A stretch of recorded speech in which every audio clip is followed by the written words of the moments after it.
Hello, welcome to the Raw podcast brought to you by the Sunderland Echo. My name is Jason Jones. I'm joined, as always, by James Copley and Phil Smith. Lads, pleasure to see you on a Tuesday morning. This week we had a bank holiday, didn't we? Of course. Transfer deadline day is rapidly closing in on us, and I'm sure that we're going to spend the vast majority of this podcast talking about transfers, potential incomings, potential outgoings from the Stadium of Light as well. But before we do, just a quick word on Sunderland's performance against Burnley at the weekend. 1-0 win over the Clarets at the Stadium of Light. That's now 3 wins out of 3 for Regis Lebrie's side. No goals conceded. Yeah. Phil, I mean, in some respects, was this a more impressive display from Sunderland than the one we saw against Sheffield Wednesday the weekend before last? Yeah, I thought so. I definitely thought so. I thought that because that Sheffield Wednesday game, I think probably caught Sheffield Wednesday out a little bit, almost kind of blitzed the game in the first half hour. I thought this one was so impressive in that, I thought Sunderland were better in both phases of the game. They completely dominated the first half an hour, probably should have scored more than they did, but then only being 1-0 up against a side of Burnley's quality, they then had to play almost like a very different game after that. And I thought the way they managed the game in the second half, the way they sort of just sucked the life out of it, really, could probably have done more with some really promising counter-attacking opportunities. I think for Sunderland to show 2 really different sides to their game and then also see it out with 10 at the end was I thought that was really exciting and definitely something different to what we've seen this season. So really encouraging. I suppose, obviously, a couple of days on, you kind of look at it a little bit in perspective as well. And the one thing I think we have to acknowledge is I don't think there'll be a better day to play Burnley this season. We've definitely caught Burnley in between. If you look at the players who are absent from their squad on Saturday and the players who they're about to sign to replace those players, you think, crikey, that was a really good day to play Burnley. But having said that, it was still a really strong 11 that they put out and a team that I think would beat a lot of teams at this level. So that's not put a dampener on it, but I think I'm just looking at it slightly differently and think we definitely caught Burnley in a bit of a sweet spot there. But I really did think the performance was exemplary, and we spoke about it on the Whistle video on YouTube. I said to James about 20 minutes from the end, I said, even if Sunderland don't get over the line, I'm coming away from this game feeling really confident and really happy about how strong this team is, because the overall performance level was tremendous. So yeah, definitely like some caveats to it, but I'm just coming away feeling like this team's in a really, really good place. And Phil obviously mentioned absences there, James. No bigger absence than Jack Clarke for Sunderland. Obviously, he's gone from the club now, and it is very, very early days, but Romain Mundle could hardly have asked for a better introduction to life as a successor, could he? Yeah, he's been fantastic. He impressed both Phil and I down Bradford in pre-season. I think maybe the club do perhaps deserve a little bit of credit for maybe having a succession plan already in place. Will Sunderland be able to rely on Mundle for 46 games as they did Jack Clarke? Probably not, but we've got Wilson Isidore now, who can apparently play from the left-hand side. So it seems to me like Sunderland have prepared long-term for that eventuality, hugely helped by the fact that Mundle scored a really, really good goal with a really good finish, which was reminiscent of Clarke in a way. So I was hugely impressed, not just by his attacking output as well, but by his work rate. I thought defensively, tracking back, he was very good. He's clearly got a lot of talent. Lebris and Mundle mentioned it after the game, though, that the key is consistency. What I will say about Mundle as well is that it makes such a big difference having Dennis Serkin as your left back, because whilst I don't think Dennis Serkin went outside of Mundle quite as often as he did with Clarke in the previous 2 games, it was just that defensive stability that allowed Romain Mundle to kick on a little bit. And it's a hugely pleasing win. Phil mentioned there about, there might not be a better time to play Burnley, and that's true. I've seen a lot of Burnley fans lament in the transfer business the state of the squad when they came up to Sunderland. But, James Trafford, extremely highly rated goalkeeper, multi-million-pound goalkeeper, might get sold in this window for another multi-million-pound deal. Connor Roberts, Welsh international right back. Josh Brownhill went for 10 million not so long ago, Premier League experience. So there was certainly enough in that team to do Sunderland some serious damage. It didn't happen. Sunderland managed the game really well. And it's crazy, isn't it? Because Sunderland have never won 3 in the league without conceding from the start of the season, which is a crazy stat. And it's the first time that they've won 3 on the bounce at the beginning of a league season in 99 years. So crazy, really. And we talk about the things Release Labrie has had to tick off. So he's ticked off his first home win, his first away win. And Sunderland have survived a little bit of a gut check as well with the Dan Neil standing off. So there's been a little bit of adversity now. So we keep ticking off these things under Labrie, and long may it continue, because the next thing to tick off is a rare away win at Portsmouth, which has proved difficult for Sunderland in various divisions over the years. Doesn't tend to happen that often. So I'm really interested to see what happens come Saturday. You mentioned Wilson Isidore there. Obviously, he had his introduction to the crowd on Saturday, came out of the stadium with like a really decent reception, it has to be said. I mean, what can we expect from him, from what we've seen of him? Obviously, highly rated player, initially joining on a loan from Zenit St. Petersburg. I mean, do you think he will be operating through the centre? Do you think we are more likely to see him coming off the left? I think from the sounds of it, his versatility is one of the main reasons why Sunderland signed him. I think judging by his career so far, he's a centre forward first and foremost, but he's definitely one who can play off the left. I would say that I think it's a little bit. I think all of this is still a little bit up in the air. I said all summer that I thought this might be the first time where we had a relatively quiet end to the transfer window, and we've now got 4 days out, and I'm like, oh, it's going to be really busy again. I'm braced for like a lot to happen at Sunderland this week, and I still think that Isidore's one of those players where we're not 100% sure yet where he's going to fit into the puzzle. I think off the back of Clark leaving, I think if Clark stays, then Isidore's probably mostly going to play through the middle. Now that Clark's gone, I think there's a little bit of a question mark. I think the reality is that from what I can gather, we never fully know what's going on behind the scenes. It looks to me like Sunderland are trying to sign probably 2 attackers to come in now. I think they just want to sign 2 good attackers. If it's a left winger and a striker, they'll do it. If it's 2 strikers, they'll do it. Do you know what I mean? And we know that they love those like versatile players who can play in a lot of different positions. So I can definitely see a scenario where Sunderland signs, say, 2 centre forwards, Mendy and another, and Isidore plays primarily off the left at the same time. If they have an opportunity to, just speaking hypothetically, sign, a Premier League loan player on the left wing, then they might do that, and Isidore becomes one of your 3 strikers. So I think his versatility is a key asset. I think he's quick. I think he likes to run in behind, which is definitely something that there wasn't enough of in the Sunderland squad before. It's just the same. You never know how quickly these kind of players are going to adapt and settle. That's the sort of the key question, really, and it'll be the same with Isidore. So I think it's one of those where I think that the puzzle will be a bit more complete after the end of the window. And as I say, having expected it to be really quiet and thinking there wouldn't be a lot of sort, all of a sudden I'm looking at a week where I think there's actually a huge amount that could happen.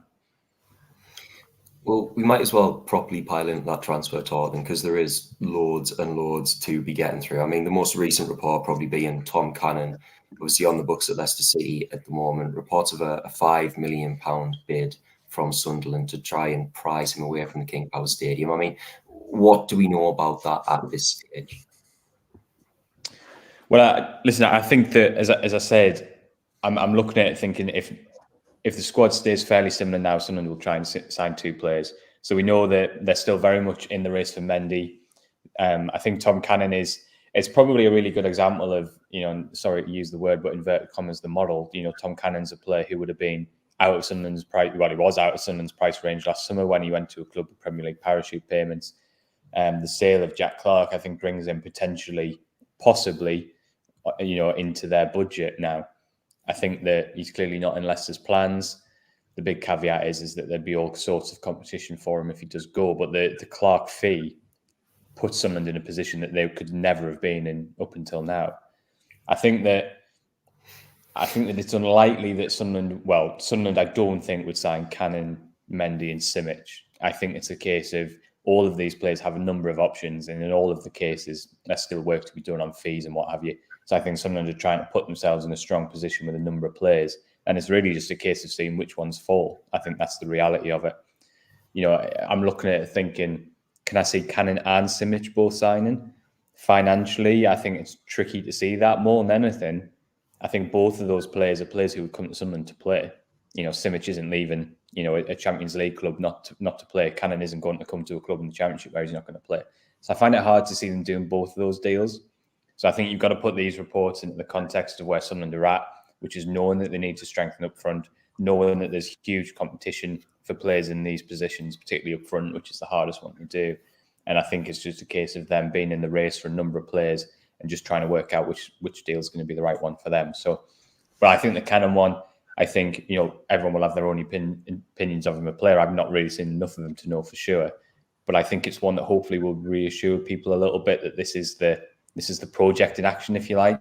So you have a big setback where you lose Clark, but hopefully that gives you the chance to go and do a deal that you wouldn't otherwise have been able to do. So yeah, it's going to be really interesting to see how that one develops. But I think the sheer level of championship competition that will exist if he does go, I think means that we shouldn't get too excited just yet. And I know you were saying last night, James, that you think in some respects, if Sunderland are going to go out and spend a substantial amount of money on a striker, Cannon kind of makes more sense in some respects. It does. It depends what you want, really. Obviously, Alexander Mendy's got a proven track record. He's played a lot of games. He's scored a lot of goals, albeit not in England. Tom Cannon might present a better option financially because he's 9 years younger, so there's potential resale value. So if you're going to drop, upwards of £3 million or €3 million, anything to 5, 6, 7 on a player, you're probably going to want to do it on a 21-year-old. The flip side of that is that Tom Cannon, just look at it as his record here. He played 21 times for Preston North End, 16 times for Leicester City last season, and he's scored, I think, 11 goals. So he's not hugely experienced. Signing Tom Cannon, although hugely talented and highly rated, would present a little bit of a risk. But there's risk with both players, to be honest, because Mendy, he's not EFL experienced. That can be a learning curve. We've seen that.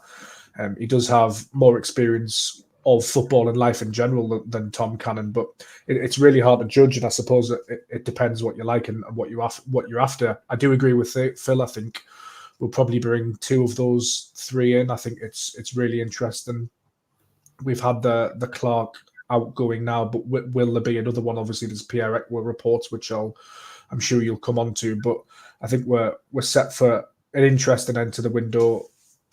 Sort of a flurry of business, really, with a few outgoing loans expected as well. But I think in terms of Le Model, as I've heard it dubbed, which I found quite funny and a nice alternative to the model that we've all been talking about for quite some time, I do think that it's pleasing to see the sort of next stage of it, advance, if that makes sense, in terms of we knew that a big sale was coming. But I think a lot of Sunderland fans can make peace with that as long as it's reinvested, really, and reinvested well. And that's the big challenge for Christian Speaking. And obviously, we've mentioned his name a couple of times, Alexander Mendy. I mean, he's certainly not quieting down any, is he? He really is still trying to push for this move to Sunderland. Well, yeah, from what I can understand, I think obviously, Mendy's been very, very clear in terms of what happened. There was obviously some kind of gentleman's agreement in place last summer that he would stay for another year and that then his club wouldn't stand in his way.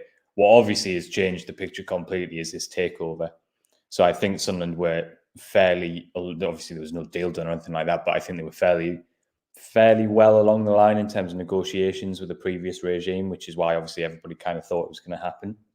The new regime, as is their right, by the way, because it's their club, obviously see things a bit differently, and that's kind of stalled it.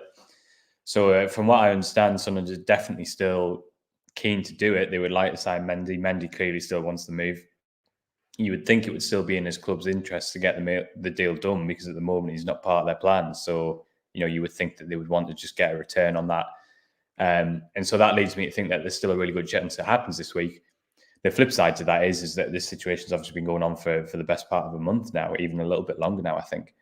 And as far as I'm aware, there is still a gap in valuation. So there's absolutely no guarantees it gets done. I think, as you've alluded to there, the sheer strength with which Mendy has made clear he wants this move, and the fact that I know Sunderland is still, I wouldn't say waiting, because we've seen from all the players we've already discussed that they are looking at other options. I think the fact that they're still open to this leads me to think that there's a good chance it gets done. But, someone is going to have to fold. And I'll be honest with you, from what we've seen from Sunderland over the last couple of years, it strikes me as highly unlikely to be them, because they're not, this isn't a regime that, quickly buckles and releases a lot more money, especially when it comes to signing strikers. So I don't know. It's a really hard one to judge. My gut tells me it'll probably happen because of the sheer will. But, Sunderland aren't going to, let's be blunt about it, Sunderland aren't going to go back to the table with another £3 million, are they? It's just not what they do. So, yeah, it's going to be a really, really interesting few days. I do find it pleasing, though, that Sunderland's eggs don't appear to be all in one basket. I think the Kiefer Moore transfer debacle, it was very much Moore and bust, wasn't it? Or it appeared that way from an outside perspective. I'm sure they did have other irons in the fire, but that was the only really one we knew about, and that's certainly how it felt. But this time around, it appears like there's a few more irons in the fire, and that can only be a good thing, really. The caveat to that is, as Phil mentioned, the likes of Tom Cannon, there's going to be intense competition for him because he's extremely highly rated. If I just come quickly back in on that point as well, I think what Sunderland would say as well is, whether people agree or not, is I think they would argue that was one of the reasons why they took that bid for Clark last week. I think maybe there's a little bit of they've changed their view on that a little bit because of what happened with Stewart last year. Whereas obviously, if I remember rightly, obviously Stewart went on deadline day, but I think the deal really started to progress the day before. Obviously, there was a few noises that whole week about Stewart going. I think it was the night before deadline day where it was actually sort of agreed. And that did leave them really, really short on time for a replacement. And I do think part of the logic in accepting that bid for Clark was that it did give them a full run, a full week at signing replacements. Now, when I say replacement, as we've discussed, I don't mean another left winger like Jack Clark. I mean, in terms of being able to go out and get attackers. And I think part of the logic is that when they've been planning, as they obviously did potentially for Clark going earlier in the summer, they obviously were looking at a number of players, and some of those have already moved. And I do think the view was, look, if we can get some certainty on this now with Clark, it gives us a chance to move before some of these other names on our list, they'll go and move. And I think Cannon's a great example of that because of the competition we've talked about. So, I said last week, that fee I would have considered keeping Clark because I feel like you should have still been able to go out and get one more striker. And then seeing what happens next summer. But I think there's definitely part of the logic, I think, in accepting that bid for Clark was that it gave them this run at bringing in other players before they sort of sorted their own futures. And as well, just quickly, what I think we've got to remember is, Eliza Mayender netted 2 against Sheffield Wednesday and had a reasonable game against Burnley as well. He's now a viable option for Sunderland, and I think that's hugely positive, really, that he's got his first couple of goals for Sunderland, and hopefully he can build on that. And obviously the third name that keeps on getting mentioned, again, already been mentioned in this podcast a couple of times, but Roko Simic. I mean, can we just sort of clear up where Sunderland are in that respect? Yeah, well, I'm not sure in terms of where it's developed over the weekend. The last I understood it was, so obviously people will remember, I think it was Thursday, wasn't it, the reports, well, not just in Austria, in various places saying that he was headed to Wearside for a medical. Now, as far as I understand it, that wasn't the case, but he had talks with the Sunderland hierarchy. So there was a lot of truth in it, but it wasn't the full truth. So the deal wasn't advanced at all. But Sunderland had obviously been in talks, and as I understand it, the player has had like direct one-to-one talks with the Sunderland hierarchy. So that's definitely a potential goer. Again, he's part of that puzzle. I think there is other interest in him. As I said, and this is just my gut, it's not sort of direct sort of inside report. My gut is that I don't see him and Cannon, for example, both coming at the same time. To me, they are both out and out nines who, if you manage to land one of them, it's because they're going to come in and play and they're going to sort of lead your line. Could be wrong on that, but I just don't see both of them signing. Could I see one of them in Mendy, as a slightly more experienced player? I probably could. So we'll wait and see on that one. So he's definitely still potentially an option. But I don't see him and Cannon both signing. That just, in my head, that just doesn't quite work out.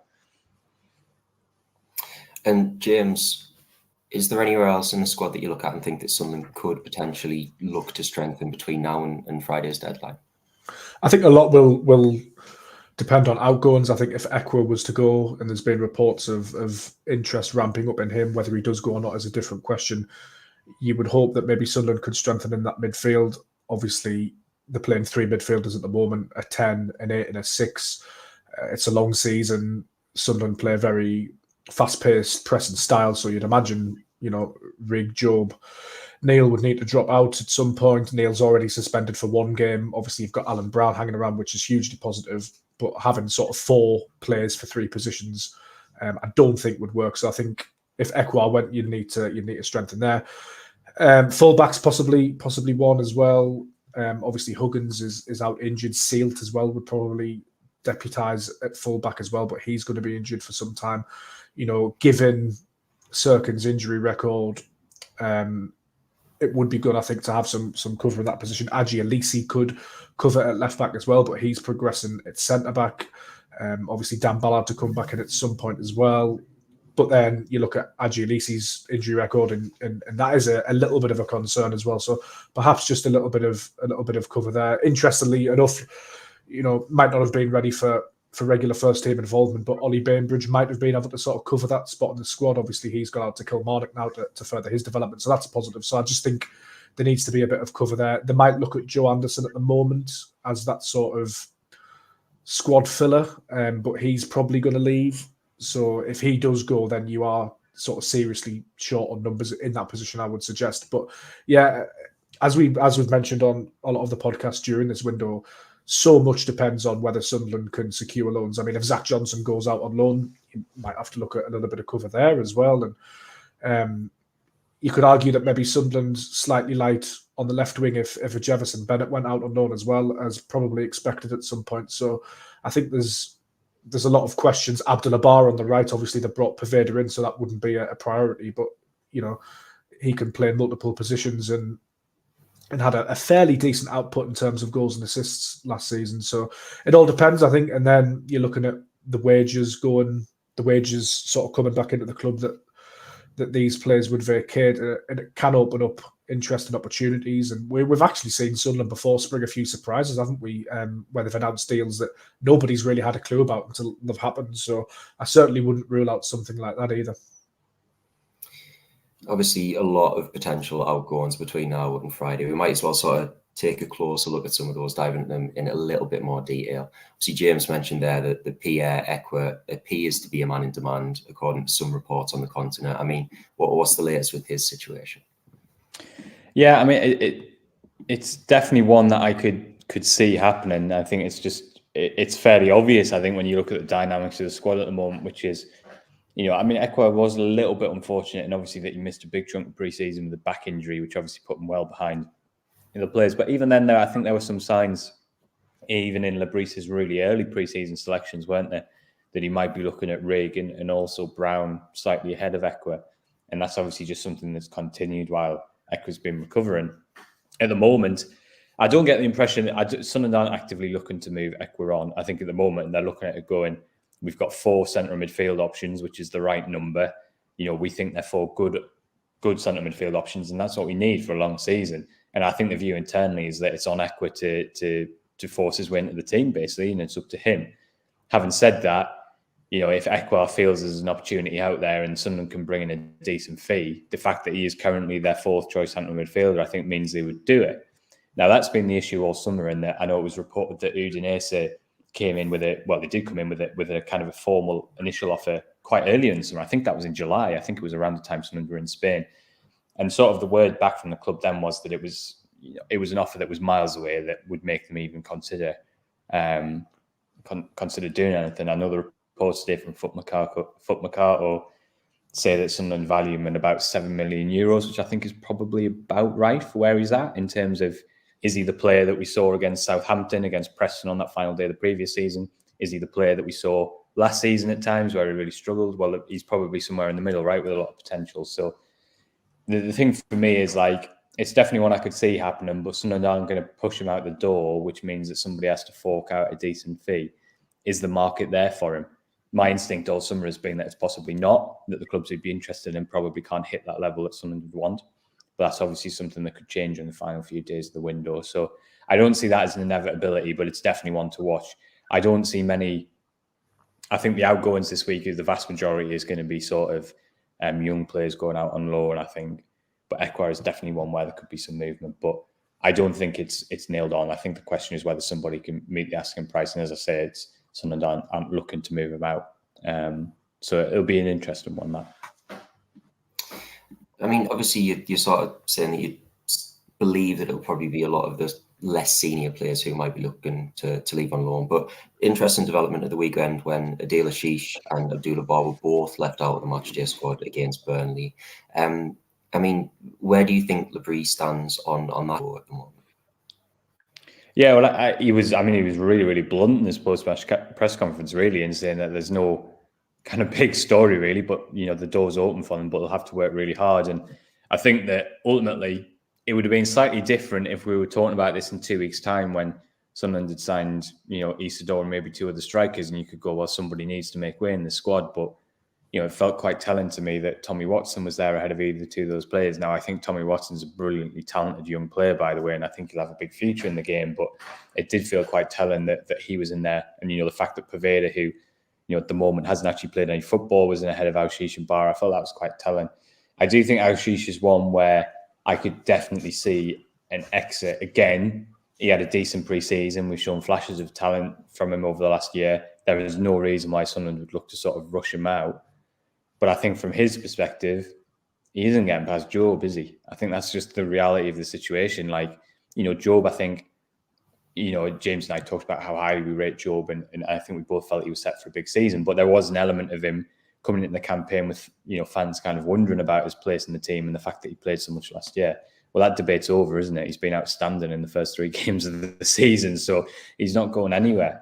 And I think, you've got Rake who can play in that slightly more attacking midfield role.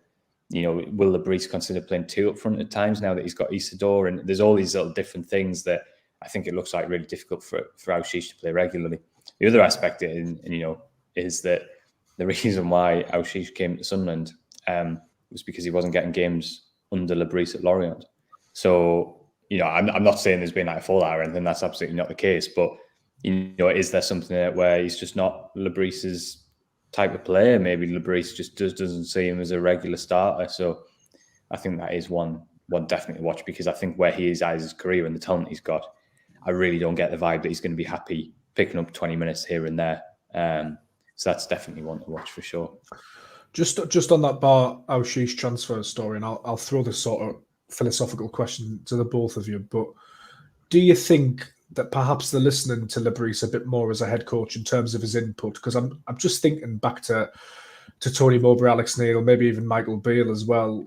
I can't see them being as blunt with an Abdullah Bar and a Adil Auchiche. It feels to me, whether it's just perception or not, like Lebris' ideas are being taken on board a little bit more when it comes to the recruitment. I might be way off for that, but that's just the vibe I get a little bit. Yeah, I think there's possibly an element of that. I think we are seeing some, I don't know, it's an interesting one, because we look at it and saying, we're seeing signs of pragmatism in terms of signing Alan Brown, for example.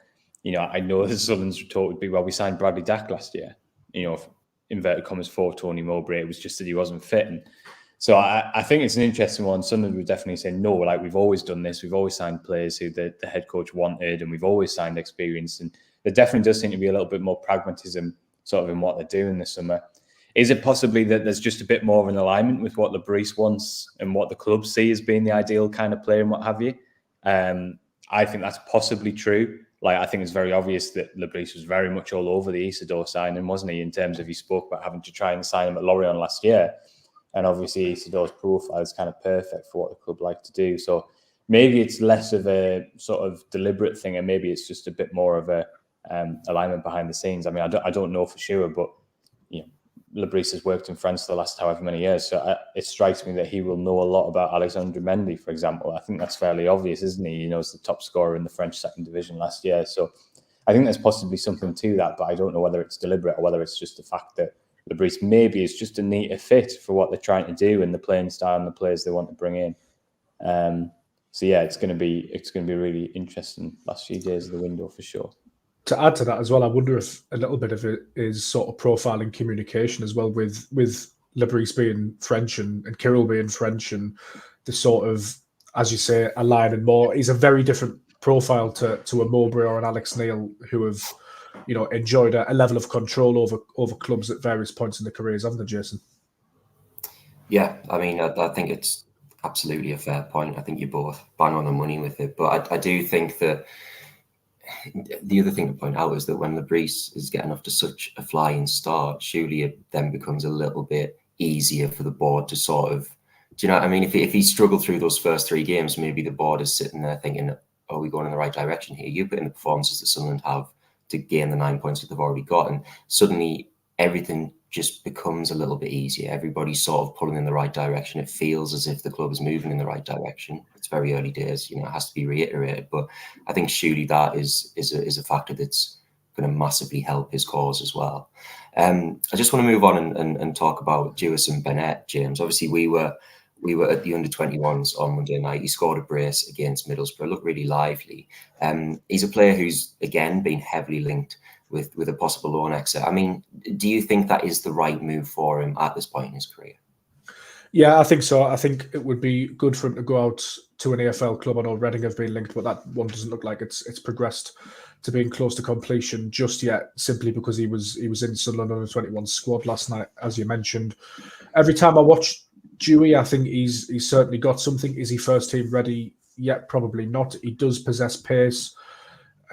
He's always lively up and down the left-hand side. When I watch the under-21s, he gets himself in good positions. What was really pleasing, actually, when we spoke to Graham Murty last night, he said that against Newcastle United under-21s in the opening game of the Premier League 2, that had a word with Bennett and that said, would like you please to basically drift in more from the left-hand side and get in goal-scoring positions.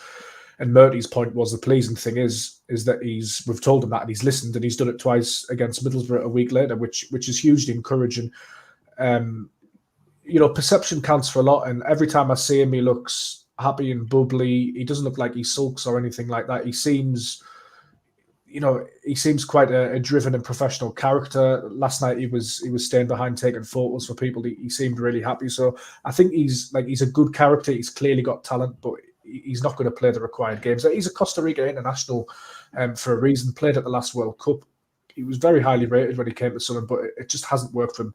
And you can understand why, because Jack Clark's had that left wing spot nailed down, but Bennett's still really young as well. I think he's only 20 or 21. So I think a good loan to a League One club would do him the world of good. The Greek loan last season didn't really seem to work. I know he got injured and he went sort of abroad again. I'd like to see him just get that sort of a good 12-month loan in English football to build him up.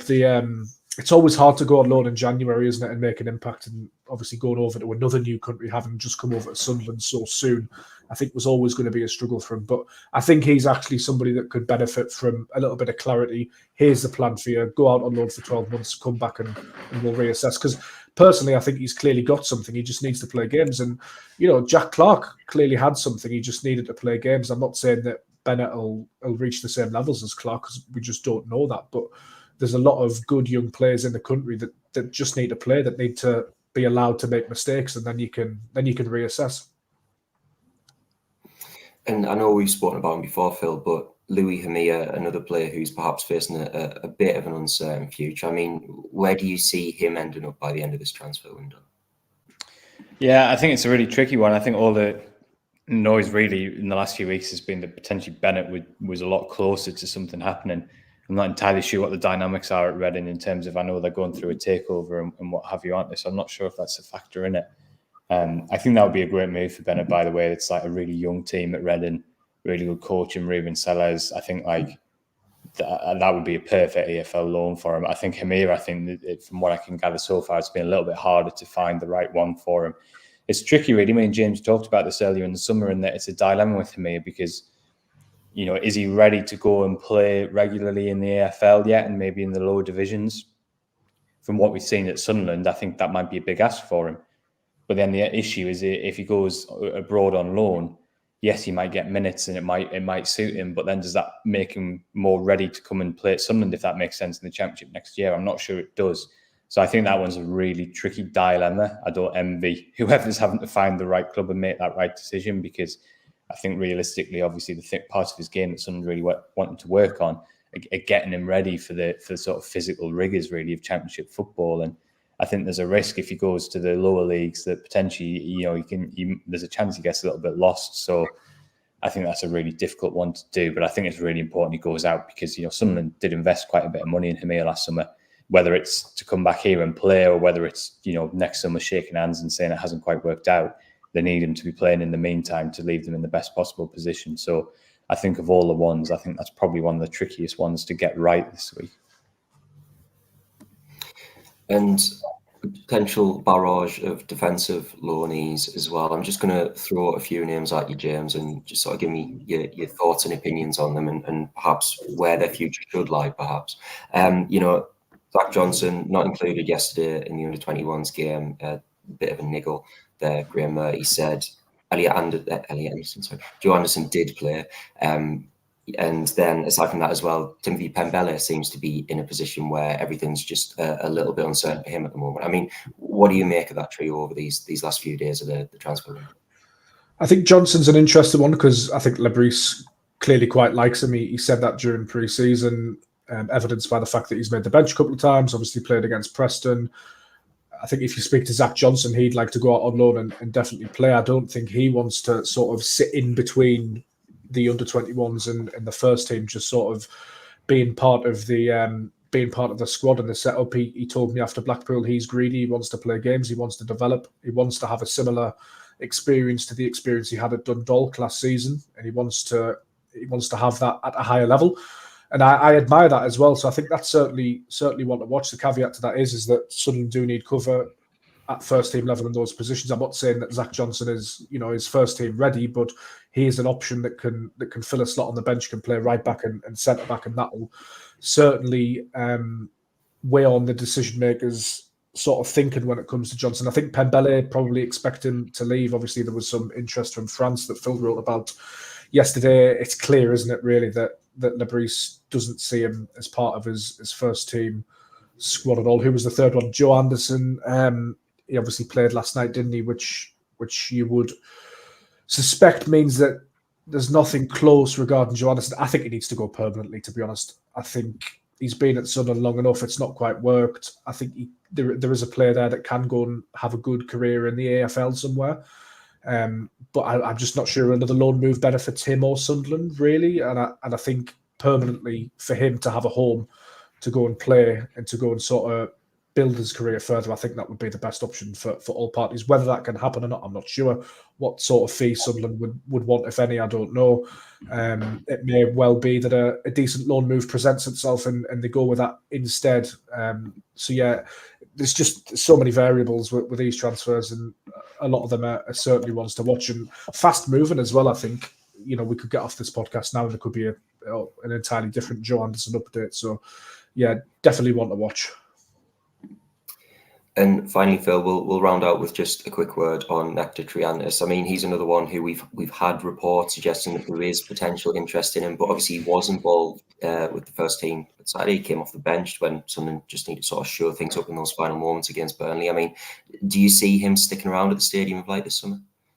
I don't see them all going. I think that would be the simplest way to put it. I think right now, I don't think Johnson, Anderson and Triantis can all go out on loan because I don't think there's enough cover at central defence, and that's a really tricky one because Sunderland won't want to overinvest in that position and load up too many players on permanent deals because Jensen Seal, is going to be a big player for the future. We know that, and he is going to be back sometime in the season. At the same time, he's not close to a comeback, so you need to make sure you've got enough cover.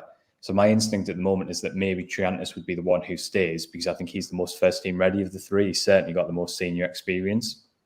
So as it stands, Triantis could go, but I think that would be a reflection of there not being a deal there for, say, an Anderson or a Johnson that the club really likes. You've obviously got Yelder as well, and with Ballard coming back to fitness, there is a chance it could happen, but I think it would be a little bit of a risk at the moment to let all three go, especially when you consider that there's really no right back cover for Trey Hume. I think it's obvious Pembele is not going to be involved even if the loan doesn't happen. So I think of the three, I think Triantis is probably the one most likely to stay, but I'd be surprised if all three went. I know Ballard coming back to fitness, does that complicate it slightly? Because then that leaves you with Elise, Ballard, O'Nine and Yelder. Yeah, possibly it does. But I just think the shortage at right back means probably someone's got to stay. We'll see how that develops. Just to throw another one at you, Phil, do you think Rusin might be one to watch just if Sunderland do secure those couple of attackers? Yeah. Obviously, Mundell's ahead of him. Isidor's come in. It's a potential one, isn't it? Yeah, I think that's definitely a possibility. I'd be surprised if Sunderland cut their losses and let him go permanently at this point. I think it's a bit too soon to do that, I think. But a loan one's definitely a good one because I think in a scenario where there's two strikers come in and Meenders becomes, inverted commas, third choice striker and he's getting minutes every now and then and playing a bit from the bench, I think that's fine for where he is at in his development. And I think the opportunity to work every day on the training pitch with Lebris, some of the first team players, I think that's a really good sort of place for him to be. I don't see how that works in any way, shape, or form for Rusin. You know, Rusin is 25, like he's a senior footballer. He's an established senior footballer. So he needs to play. I have to say that I think Rusin has done a job every time he's come off the bench this season. And I think on Saturday he was really effective. He really put himself about. He was a nuisance. He did 2 plays running, which was very useful given that Sunderland were down to 10. So I don't think there's like, Rusin needs to go. That's definitely not the case. But I think the reality is if Sunderland signed 2 strikers, I just don't think he's going to get many, if any, minutes. Lebris at his press conference last Thursday said he didn't see him as a winger at all. So he's not an option in that position. So if he's the 4th choice striker, he's potentially not going to get any minutes. And it doesn't work for Sunderland because his value just depreciates in that scenario. And it certainly doesn't work for Rusin as a 25-year-old, footballer with a lot of senior appearances to his name. So, yeah, I think that is definitely one to watch in the latter stages of the window if Sunderland get the business done that they want to do. Again, that formula that I spoke to about at the very start of the podcast is the relevant one. If Sunderland see a huge winger option, they might go for that, and that might mean they only bring 1 striker in which case you probably want to keep Rusin. But I think that's a really good point. I think that's a massive, sort of really interesting one to watch. Okay, I think that's probably all we've got time for this week, lads. Join us again next week on the Raw podcast. In the meantime, keep up to date with all of the latest Sunderland news on the Sunderland Echo, especially across deadline day as well. Thanks to James, thanks to Phil, thanks to you for watching or listening at home, and we will see you again next week.